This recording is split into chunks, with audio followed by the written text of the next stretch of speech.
Salut à tous et bienvenue sur ma chaîne éducative. Aujourd'hui, on se plonge dans une œuvre incontournable du théâtre français, Antigone de Johann Will.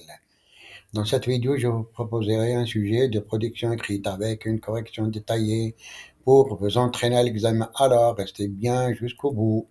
Examen de français, activité de production écrite, 2 niveau baccalauréat pour les pages 81 et 82 du roman.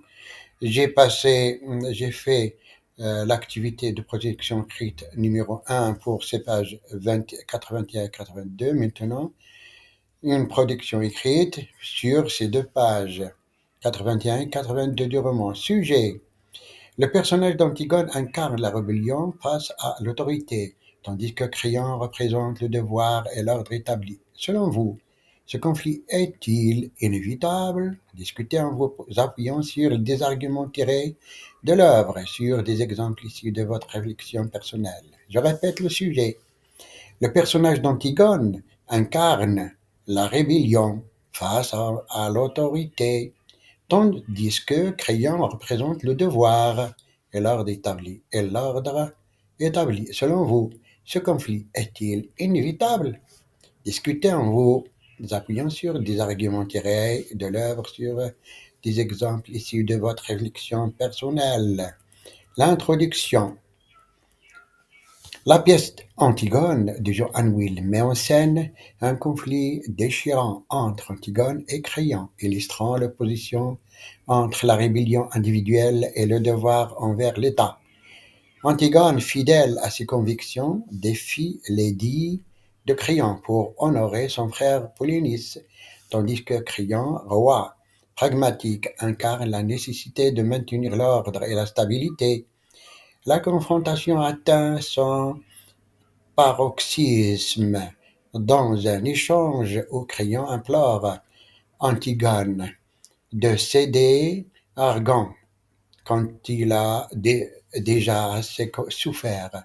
Mais Antigone refuse tout compromis. Dès lors, peut-on concilier ses convictions personnelles avec les exigences du pouvoir?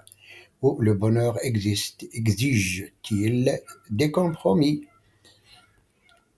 Le développement. L'argument numéro 1. La primauté de la conscience individuelle. Antigone incarne la force de la conscience individuelle. Elle refuse de transiger avec ses valeurs morales, même au prix de sa vie. Sa détermination inflexible est illustrée par sa réplique: Je suis là pour vous dire non et pour mourir. Il met en avant le droit de l'individu à désobéir lorsque les lois humaines contredisent les lois morales. L'argument 2. La nécessité de l'ordre et de la stabilité. Créon, quant à lui, représente la raison d'État. Il justifie ses actions par la nécessité de maintenir l'ordre et d'éviter le chaos. Il explique à Antigone qu'il faut qu'il y ait qui dise oui et qui mène la barque. Pour Créon, le pouvoir implique des compromis douloureux, mais indispensables pour le bien commun. L'argument numéro 3. L'incompatibilité des idéaux. Le conflit entre Antigone et Créon révèle l'incompatibilité de leurs idéaux.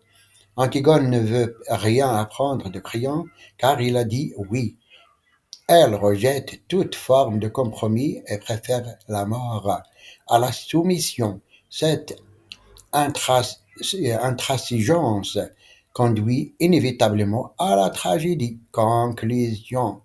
En conclusion, Antigone pose une question fondamentale sur la place de l'individu face au pouvoir. Si le devoir envers la société est essentiel, il ne saurait justifier le sacrifice des valeurs personnelles.